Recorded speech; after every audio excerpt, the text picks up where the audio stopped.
Hi, I'm Erica, a mom, wife, and caregiver. I have been through the highs and lows of having a child with a medically complex background and special needs, all caused by epilepsy. I'm here to let you know you're not alone. There are so many resources out there, and that you too can and will come out on the other side stronger and more resilient than you ever imagined. It's not always easy, but I'm here for you. Welcome to the Parenting Epilepsy and Special Needs podcast. If you've ever paused and thought, I don't recognize myself anymore, I want you to know this episode is not about fixing you, finding your old self, or becoming someone you're not. It is about recognizing that you are still here. So many parents in the epilepsy and special needs world quietly carry this fear that somewhere along the way they disappeared, that caregiving replaced who they are, that survival mode became their entire identity. But today, I want to gently reframe that. You didn't lose yourself. You adapted. You evolved. You became someone new in response to something incredibly hard. And that does not mean that parts of you that mattered are gone. This conversation is not about forcing acceptance or putting positive spins on loss. It's about honoring who you were while acknowledging who you had to become and making space for who you still are becoming without guilt, pressure, or timelines. If you are listening to this and you feel tired, changed, or unsure of who you are right now, you are in the right place. Let's talk about becoming someone new without losing yourself. So, welcome back. I am so happy that you are here because today's topic is an important one for us special needs and complex epilepsy moms. So, I was reflecting and just thinking and wondering, do you ever look at photos from life before your child's diagnosis and think to yourself, wow, the woman in that picture had no idea how her life was about to change? I mean, I know I have, but I also have thoughts that follow that include how incredibly proud of myself I am for the new identity and person that I have become as a result of this journey that has been given to me and put in front of me. The person and mom that I once pictured had a different future, a different life, a different career path, and I could go on and on.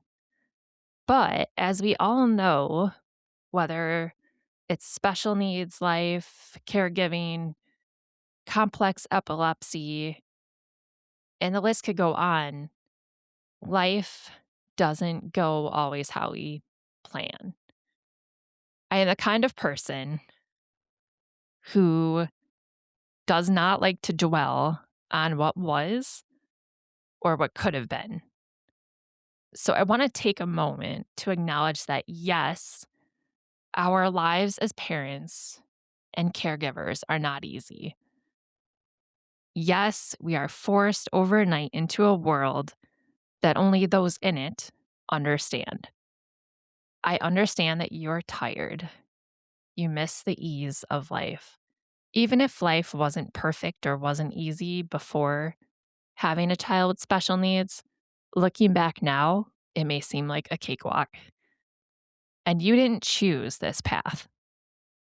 But we are also some of the strongest, most determined, most hardworking people that I know. Our identity didn't break, it adapted. And as I sit here and reflect on the past 12 years, I am now in a place where I have become more intuitive and most definitely trust my gut and instincts. I joke that as I age, that I do not have time for things that are not important to me or people who don't bring out my best self. But in all seriousness, I think that as a special needs parent, you go through so much and you become so much more intuitive with what really matters and what is really important in life.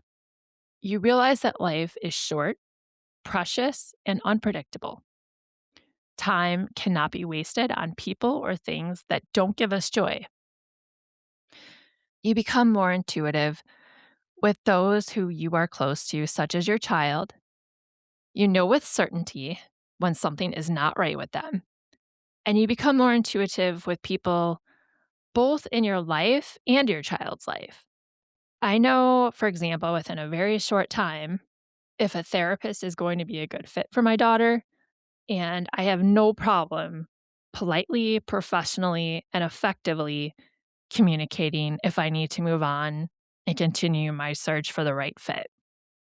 I am not saying that I wasn't intuitive prior to having a child with special needs, but that the constant interactions with doctors, therapists, insurance, teachers, and the list goes on really challenges your ability to ask better questions and to fully understand the condition, task, or scenario. I have also become more aware and more protective of my energy. I am really, honestly thankful for this one. So, as I explain this scenario I'm about to talk about, this may resonate with you. You may have someone come to mind. So, for example, we all have those people in our lives who love to vent to us, complain about their problems, or have, maybe it's a one ended conversation where they do all the talking and we just listen. We may be very close to these people. Maybe it's a family member or a close friend. But given all of the scenarios that we face in a day that this person or these people have no clue about, we must protect our energy by paying attention to when and for how long we engage in these types of conversations, whether it's on the phone or in person. I am not saying, and I want to be very clear about this, to cut ties with people in your life, but I am saying to pay attention to the type of day that you're having and what you have in front of you. It's okay to protect your own precious energy and hold off on those conversations or interactions for a different day. I also choose what media I allow myself to consume in a day. The news and social media can be a negative place, as we all know. So pay attention to what you are consuming each day. It really does matter. As I think back to the person that I was before having my youngest daughter with special needs, I do feel that I wasn't as protective as my energy. In fact, I know I wasn't. I would let little things bother me. I felt the need to please others and put the pleasing of others ahead of my own needs sometimes. And I think that's just something we learn as we're on this journey, that we need to be more cautious of our energy because our energy is so important. I know for myself, my daughter feeds off my energy. So if I'm in a bad place or I'm exhausted, that's not going to benefit her. I have also become more present in a world where there is nothing but distraction. I have learned and tried so very hard to be more present with my kids, my husband, and present with my own thoughts to ensure that they are serving me, especially when I'm alone.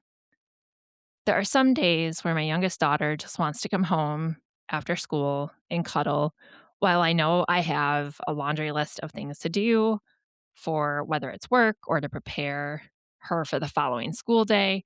I also know how important these little moments are, and that as I look back on my life, I will not remember responding to emails, doing laundry, making her lunch for the next school day. I'll remember those moments of us spending quality time, whether it was playing or cuddling and just being together. So I think, at least for me, again, I'm trying so hard to be present with the people in my life who matter most and that deserve my attention. And finally, I think it's really important to acknowledge and call out that we evolve overall as parents and as humans as we're on this journey.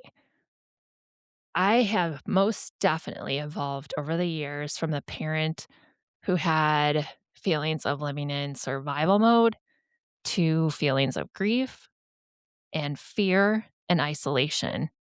And I've shifted to a person of empathy, acceptance, much more resilience, and strong advocacy. So, with all of this in mind, I think it's important to call out that just because you're still becoming doesn't mean unfinished. You're alive. You are allowed to grow in ways that surprise you. You don't have to know who you're becoming yet. There's no deadline on becoming the next version of yourself. You can honor where you were while stepping into who you are. While, yes, this path is hard, it has really good days and really difficult days. But I also cannot imagine my life without my youngest daughter and the life lessons that I have learned and will continue to learn from her. So I know this was a slightly shorter episode, but a very powerful one in that you are still here.